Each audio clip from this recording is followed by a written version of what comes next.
নমস্কার, কেমন আছেন আপনারা সবাই? আশা করছি আপনারা সবাই খুব ভালো আছেন এবং সুস্থ আছেন। একটু আড্ডার আরও একটি নতুন ব্লগে আপনাদের অনেক অনেক স্বাগত জানাই। স্কুল থেকে বাড়ি ফিরে যাচ্ছি জমিতে। আকন্দ ফুল এখন রাস্তার ধারে এত ফুটে আছে, কিন্তু কিছুদিন আগে শিবরাত্রির সময় একটা আকন্দ ফুলও কিন্তু পাওয়া যাচ্ছিল না। সন্ধে প্রায় হব এদিকে আকাশে চাঁদ আর এদিকে হচ্ছে সূর্য অস্ত যাচ্ছে। কি ভালো যে দেখতে লাগছে, কি বলবো।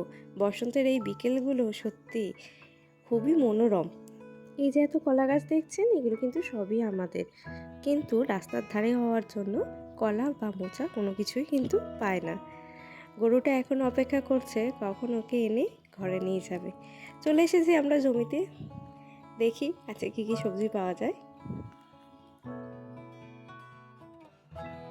ইচ্ছা আছে একটু গাজর আর বিট নিয়ে যাব, আর তার সাথে নিয়ে যাব কিছু টমেটো।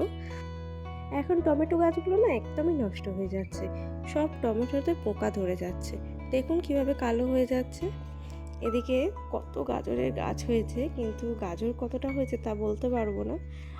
আমরা গাজর তোলার চেষ্টা করছি, আসলে মাটিটা তো শুকনো, তাই গাজর তুলতে পারছি না।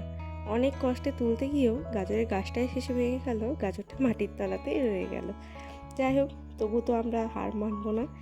দেখুন আর কোথায় কি পাওয়া যায়। এই মূলোটা দেখছি, এই যে এত বড় হয়েছিল, এটা বীজ রাখা হয়েছে। এই যে ছোট্ট ছোট্ট বিট হয়েছে, দেখুন কি সুন্দর কিউট একটা বিট হয়েছে। চলুন আর দুটো বিট নিয়ে নিই। আজকে রাতে ভাবছি এই বিট গাজর আর জমি থেকে আলু নিয়ে গিয়ে কিছু একটা রেসিপি করব। অনেক কষ্টে একটু ভিজে মাটি পেরেছি, এখান থেকে এই যে গাজর কিছু পেয়েছি, গাজরগুলো তুলে নিচ্ছি।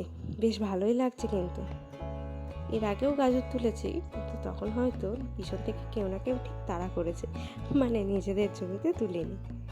নিজেদের জমিতে এইভাবে গাজর বিট তুলতে বা যে কোনো সবজি তুলতে কিন্তু বেশ লাগে।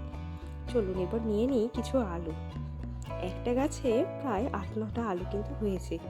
মাটি একটু করে খুঁড়ছি আর একটা করে আলু বেরোচ্ছে, দেখতে বেশ ভালো লাগছিল কিন্তু।